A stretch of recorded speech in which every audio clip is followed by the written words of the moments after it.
book? Do I like the book? Yeah, it seems to be pretty good. It's got a lot of pictures in it. Got a lot of information. I'm working for him. Huh? I'm working for him. Excellent. I haven't seen him yet. I like the hat. Oh, thank you. Well, he can't get into the country. Really? Yeah, for a couple of years. Yeah, I understand what you're saying. Yeah, That's the reason. I believe that. It's not a very good reason. That sounds more like, it sounds like England 200 years ago, doesn't it?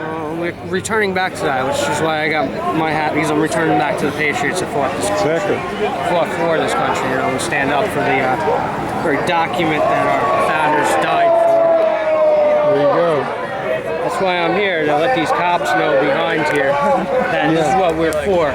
And we respect them if they respect that. If they don't respect this, we don't respect them. I think that's what oath keepers are talking about. They're not promise keepers, they're oath keepers, talking about that constitutional oath. Yeah, they don't keep promises, they keep their oath, which is their promise.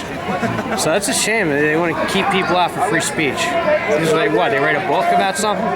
He's not writing a book about America, he's writing a book about a bunch of people from Europe mostly coming to America and determining the future of America. Like the good old days when England was running this place. I noticed that Council on Foreign Relations, which is American high-level people, top cabinet members, they publish a journal. But Bilderbergers, it's international, and yet our leaders are in there too.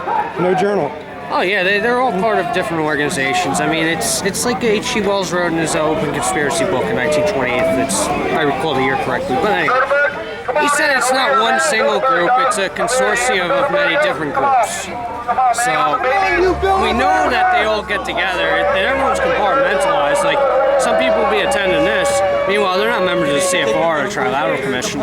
So, or, David Rockefeller's a member of pretty much all of them, but he goes to all the different steering groups, and by doing that, all the people who don't go to this or that, they're only getting half the information, so they're playing their part like actors, so to speak. They just don't realize that. So do you think that the decisions are made here, or these mid-level people and the Rockefellers and so on are already making the decisions somewhere? And they're kind of initiating people here.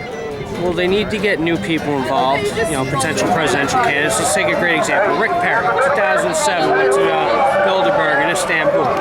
Jim Tucker said this guy's a potential presidential candidate in the future. Nobody knew who Rick Perry was. Meanwhile, he's on Fox News like a couple years later saying stuff about the whole illegal immigration issue in Texas, acting like he's supporting the people.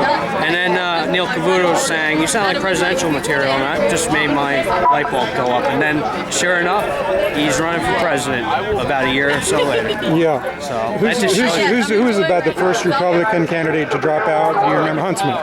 Okay, he's here. He's probably jockeying for a cabinet position. That's anybody who's here as a Republican in the Congress or whatever, most likely will be picked as a Mitt Romney cabinet member, I suspect. Because I just look at the Obama list from 2008. He was here. A lot of the people on the list for Bilderberg in 2008 at this same location just happened to be his cabinet members 6 months later. I mean, Tom Daschle, this guy disappeared from the spotlight for a couple of years, and yet he's going to a Bilderberg meeting? That doesn't make a fat lot of sense, but now we know that he almost got picked for a cabinet position back in 2008 when Obama was elected president of the United States. So that just shows you, when you look at the list of attendees in the future, you have a better chance of keeping an idea of what's going on 6 months down the road than you do watching that mainstream TV 24 hours, 7 days a week. And that's the reality of that. Absolutely. Any guesses as to why it's in Chantilly again? I think it'd be pretty obvious, in my opinion. It's a presidential election year. You have pretty much, I think the CIA is not too far from here. The Pentagon not too far from here. DC's right out here. I mean, all the politicians can come here. All the defense contractors can come here. Anybody they need specifically to determine war or this presidential election are in this whole area. So this is the perfect place to meet this year, because all the issues are really affecting this country and what's to come in the next year. So they got to meet here. It's only logical. Absolutely. Yeah.